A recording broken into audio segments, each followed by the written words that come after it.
អាញាធរជាតិដោះស្រាយវិវាទក្រៅប្រព័ន្ធតុលាការហៅកាត់ថាអដកគឺជាក្តីសង្ឃឹមថ្មីរបស់បងប្អូនប្រជាពលរដ្ឋយើងមានវិវាទមានបញ្ហាគឺមានអដក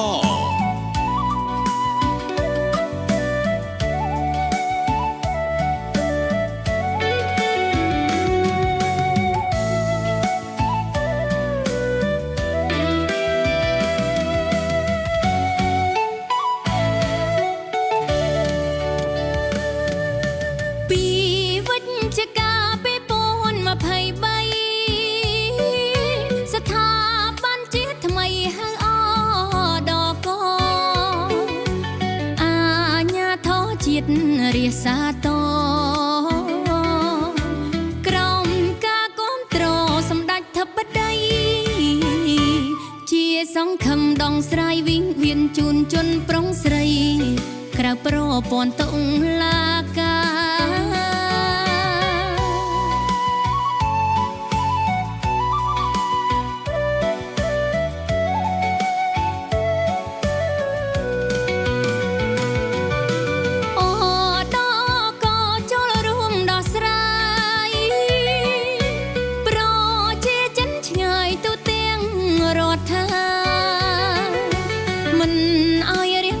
សំរួលផ្សះផ្សាបំរើសេវាឆាប់រហ័សជួយពលរដ្ឋដំឡាភាពមិនយកប្រាក់តាមគោលនយោបាយឈ្នះឈ្នះ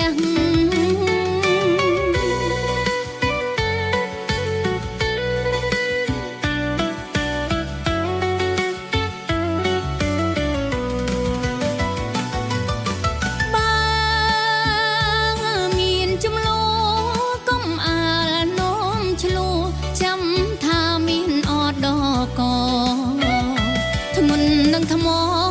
កាត់ក្រក៏ព្រោះតែក្តី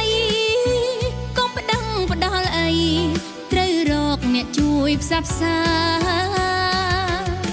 អត់ដកក៏គ្រប់ត្រដោះស្រាយភៀងគេទាំងឡាយស្រស់ស្រួលគ្រប់គ្នា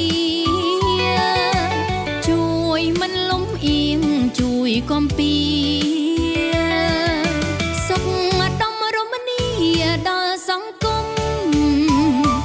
ខិតសេវា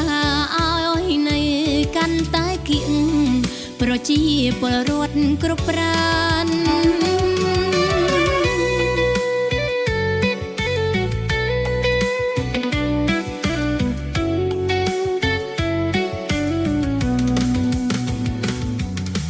មិនកាត់ក្តីឈ្នះចាញ់ឡើយណាធានាការពីអាចទុកចិត្តបាននយោបាយឈ្នះឈ្នះគឺជាមូលដ្ឋានប្រជាសង្សានគ្មានវិង្វេតគ្រប់ភាងគីមិនបងខិតមិនបងខំទទួលយកដោយស្មើភាពចាំងខងវិស័យអដកកាត់បន្ថយរឿងក្តីនៅតុលាការកុំឲ្យកស្ទាំងខាតពេលវេលារឿងក្តីនេះឲ្យឆាប់រហ័សរួមចំណែកលើកកំពុងប្រព័ន្ធយុត្តិធម៌កម្ពុជាមានសន្តិភាព